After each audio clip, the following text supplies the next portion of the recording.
Password ಎನ್ನುವುದು ನಮ್ಮ ಎಲ್ಲ ಆ್ಯಪ್ ಮತ್ತು ಅಕೌಂಟ್ಗಳಿಗೆ ಪ್ರವೇಶ ದ್ವಾರವಾಗಿರುತ್ತದೆ. ಪಾಸ್ವರ್ಡ್ ತಯಾರಿಸುವುದು ಅತಿ ಮುಖ್ಯ ಮತ್ತು ನಿರ್ಣಾಯಕ ಕೆಲಸ. ಸ್ಟ್ರಾಂಗ್ ಪಾಸ್ವರ್ಡ್ ಯೂಸ್ ಮಾಡದಿದ್ದರೆ ಏನೆಲ್ಲ ಆಗಬಹುದು ಅಂತ ಈ ವಿಡಿಯೋ ಮೂಲಕ ತಿಳಿಯೋಣ.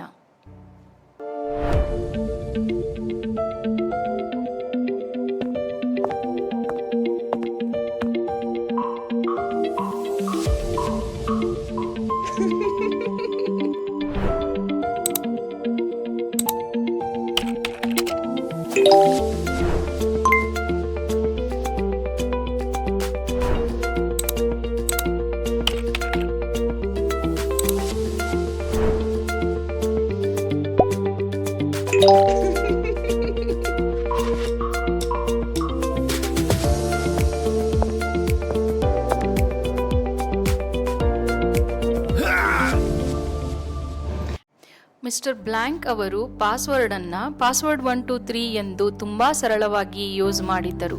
ಅದೇ ಪಾಸ್ವರ್ಡ್ ಅನ್ನು ಅವರು ಬ್ಯಾಂಕ್ ಅಕೌಂಟ್ ಮತ್ತು ಕಂಪ್ಯೂಟರ್ಗೆ ಉಪಯೋಗಿಸಿದ್ದರು. ಇದರಿಂದ ಅವರ ಅಕೌಂಟ್ ಅನ್ನು ಹ್ಯಾಕ್ ಮಾಡಲು ತುಂಬಾ ಈಸಿಯಾಗಿತ್ತು. ಅವರು ಸ್ಟ್ರಾಂಗ್ ಪಾಸ್ವರ್ಡ್ ಉಪಯೋಗಿಸಿದ್ದರೆ ಇದನ್ನು ತಪ್ಪಿಸಬಹುದಿತ್ತು. ಸ್ಟ್ರಾಂಗ್ ಪಾಸ್ವರ್ಡ್ ಯೂಸ್ ಮಾಡಿದ್ದರೆ ಏನೆಲ್ಲ ಡಿಫರೆನ್ಸ್ ಆಗಬಹುದಿತ್ತು ಅಂತ ನೋಡೋಣ.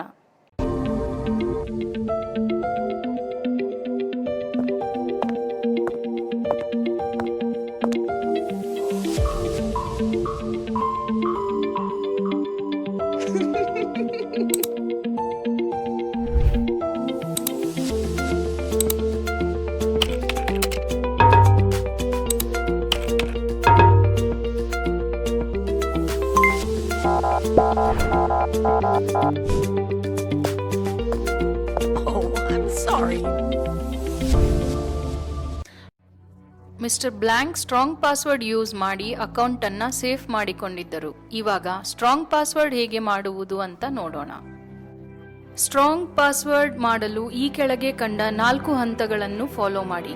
ಸ್ಟೆಪ್ 1, ಒಂದು ಅನನ್ಯವಾದ ವಾಕ್ಯವನ್ನು ಊಹಿಸಿಕೊಳ್ಳಿ. ಅದು ನಿಮಗೆ ಇಷ್ಟವಾದ ಹಾಡಿನ ಸಾಲು ಅಥವಾ ಸಿನಿಮಾ ಡೈಲಾಗ್ ಆಗಿರಬಹುದು.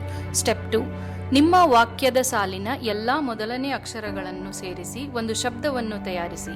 ಸ್ಟೆಪ್ 3, ತಯಾರಿಸಿದ ಶಬ್ದದಿಂದ ಕೆಲವು ಅಕ್ಷರಗಳನ್ನು ಸಂಖ್ಯೆ ಮತ್ತು ಚಿಹ್ನೆಗಳನ್ನಾಗಿ ಬದಲಾಯಿಸಿ. ಸ್ಟೆಪ್ 4, ತಯಾರಿಸಿದ ಶಬ್ದವನ್ನು ಇನ್ನೂ ಸ್ಟ್ರಾಂಗ್ ಮಾಡಲು ಹೊಸ ಚಿಹ್ನೆಗಳನ್ನು ಕೊನೆಯಲ್ಲಿ ಸೇರಿಸಿ. ಈ ವಿಡಿಯೋವನ್ನು ಎಲ್ಲರಿಗೂ ಶೇರ್ ಮಾಡಿ. ಇನ್ನೂ ಹೆಚ್ಚಿನ ಮಾಹಿತಿಗಾಗಿ imdigitalnagarik.org ಗೆ ಸಂಪರ್ಕ ಮಾಡಿ.